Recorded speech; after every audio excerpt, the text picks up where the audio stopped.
big career, and we know her very well because of Viking, Kathleen Winnick. I guess we can all say that we had a revelation when we saw her on the screen yesterday, Sean Penn.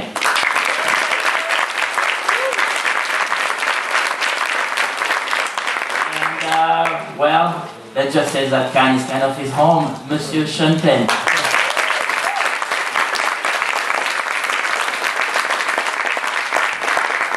Sean, if you don't mind, I'm going to...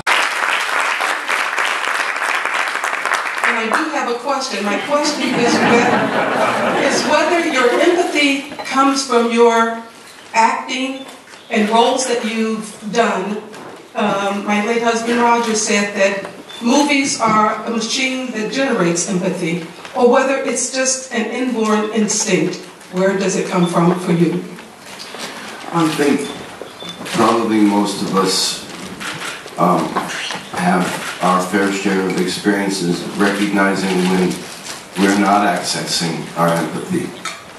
And so as time goes on and the opportunity that one has creatively to express, one's usually looking for that they aspire to the most and often connect with.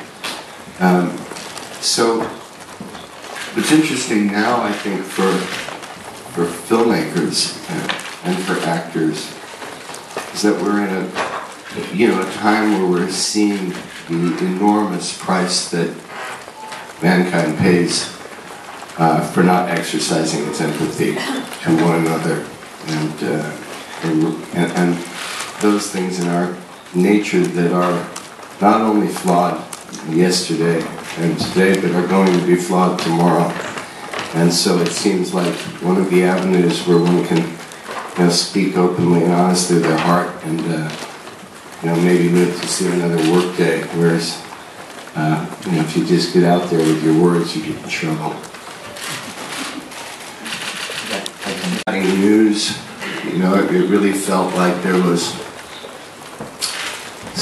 someone in a machine gun gunning down communities that were the most vulnerable from a turret at the White House. In the transition to the task force that President Biden put together, it was really that feeling like a sun was rising. Now what was important was that there was a pre-buy, and so that was the one thing that had happened. But there was no effort of integrity coming from the federal government until after the Trump administration was dismissed. I think that question you're going to find similarities, that are not in any way direct connections. But yes, emotionally, certainly you find similarities, misunderstandings, miscommunications, all those things that that are inevitable in any intimate familial relationship. As far as myself, seeing myself playing the role, that was not in the cards initially. In part because I had adopted a sort of religion of clarity that I never wanted to do a second job when I had a first job directing, and to act and direct was not appealing to me. In this case, over time, as with a lot of nudging from producers who thought it might be worth considering, for me to consider doing it, and there became a point of necessity to make a decision who was going to play this part. I remember that the last effort I made to not play it was when I sent the script about a month and a half before shooting started to Matt Damon, who was generous enough to give it a very quick read and call me, not to say that he can do it, not to say that he can't do it, but to say that I was a stupid schmuck not to do it, to take this opportunity to act with my daughter in this thing. So that was kind of the last straw. And then, once I decided to do that, there was a big burden off me, because whenever you're directing actors, there's a certain emotional politic you're dealing with. You know, even if it's in how many takes you do on one person, and then you turn around and come on the other, and maybe you're just satisfied over here and not over. You kind of have to make everybody feel equally cared for. I didn't have to waste time with one of the principals in the piece, and that was the case, you know, with the other actors as well. It was just easy to sort of say to myself, okay, I got what I need of my stuff. Let's focus it here now. And that's taking one complicated personality out of the mix, which is, you know, not a bad option. You got a question over there? Career, maybe? This would be the assumption. But what I would have you do is go on to IMDb and check the months of the jobs I took during her childhood. This is the conversation we've had in the past.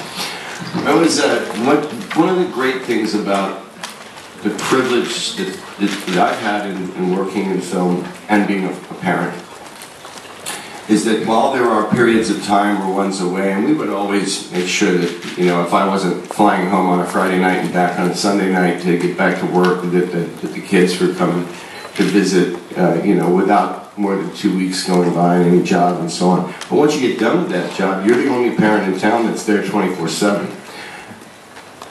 That's where the kids get upset. It's when you're there all the time. But look, you strike a balance. We do the work we do. There were times that I was away too long. There's, you know, I don't know that there's such thing as a parent that feels complete in any of that. But it seems like they still like me okay. So yeah. I mean, it's just there's nothing you could mention in detail on the parent-child connection that isn't in some way, you know, familiar to anybody who's a parent.